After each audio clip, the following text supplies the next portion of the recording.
పొడుగ్గా లావుగా ఉండే గ్రీన్ చిల్లీస్ తీసుకొని వాటిని ఇలా కట్ చేసుకొని సెంటర్లో అన్ని రిమూవ్ చేసేయాలి. మనం ఇప్పుడు స్టఫ్ తయారు చేసుకోవాలి. ఒకటే ప్యాన్ పెట్టుకొని ఆ ప్యాన్లో 1 స్పూన్ ఆయిల్ వేయాలి. 1 స్పూన్ ఆయిల్ వేసి దాంట్లో జీలకర్ర వేసుకోవాలి. జీలకర్ర వేగిన తర్వాత లైట్గా ఆనియన్స్ యూస్ చేసుకోవాలి. ఇదేంట్రా ఆనియన్స్ వేస్తున్నారు మిర్చి బజ్జీలో స్టఫ్లో అనుకుంటే, ఇది కొత్త రకం మిర్చి బజ్జీ అనమాట. కలర్ కోసం అండ్ ఫ్లేవర్ కోసం చిటికెడు పసుపు, ఇంకా ధనియాల పొడి వేసేసుకొని మిక్స్ చేసుకోవాలి. ఇంట్లో మనం ఆలు ఉడకపెట్టేసి ముందే దాన్ని మ్యాష్ చేసి పెట్టుకోవాలి.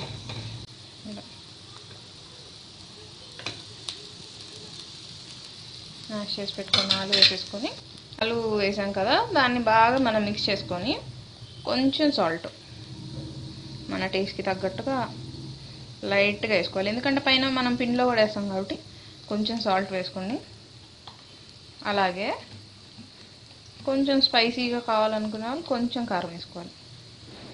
జస్ట్ 1/2 స్పూన్ వేసేసుకున్నారు కదా.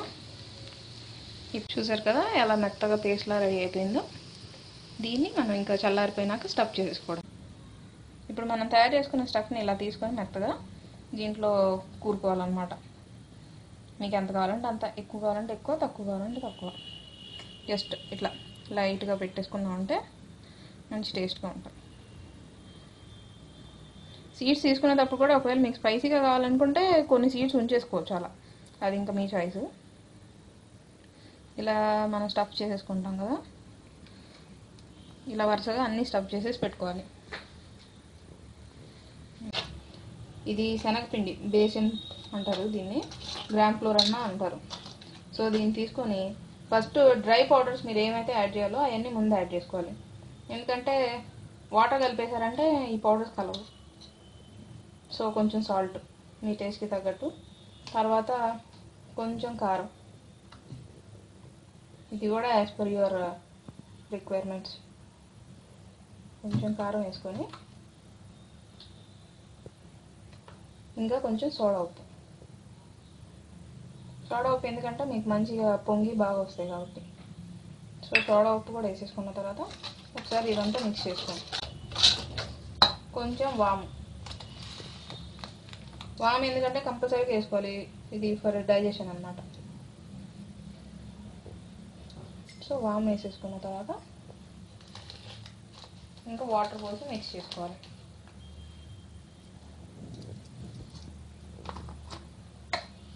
ఫస్ట్ కొంచెం వాటర్ పోసుకొని థిక్గా చేసుకోవాలి.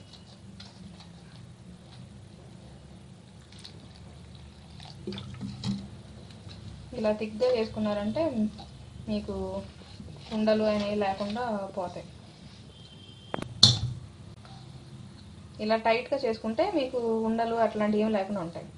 ఆ తర్వాత ఇంకా మీరు వాటర్ పోసేసుకొని సరిగ్గా కొంచెం దోసపిండి బ్యాటర్ లాగా ఆ కన్సిస్టెన్సీతో కలిపి ఇప్పుడు ఈ మిశ్రమాన్ని మనం ఇట్లాగా జారుడుగా ఇట్లా కలుపుకోవాలి. ఇట్లా ప్యాన్లో డీప్ ఫ్రైకి కావాల్సినటువంటి ఆయిల్ వేసుకొని కొంచెం మీడియం ఫ్లేమ్లో హీట్ చేసుకోండి. ఆయిల్ ఎక్కువ హీట్ అవ్వకూడదు, ఎందుకంటే త్వరగా కలర్ వచ్చేసి లోపల మిర్చి అనేది కుక్ అవ్వదు. తర్వాత మీరు మిర్చి తీసుకొని, రెడీ చేసి ఉన్న మిర్చిని తీసుకొని ఒక్కసారి ఇట్లా ఫుల్ రౌండ్ డిప్ చేసుకొని మీడియంగా హీట్ చేసుకున్న ఆయిల్లో వేసేయాలి.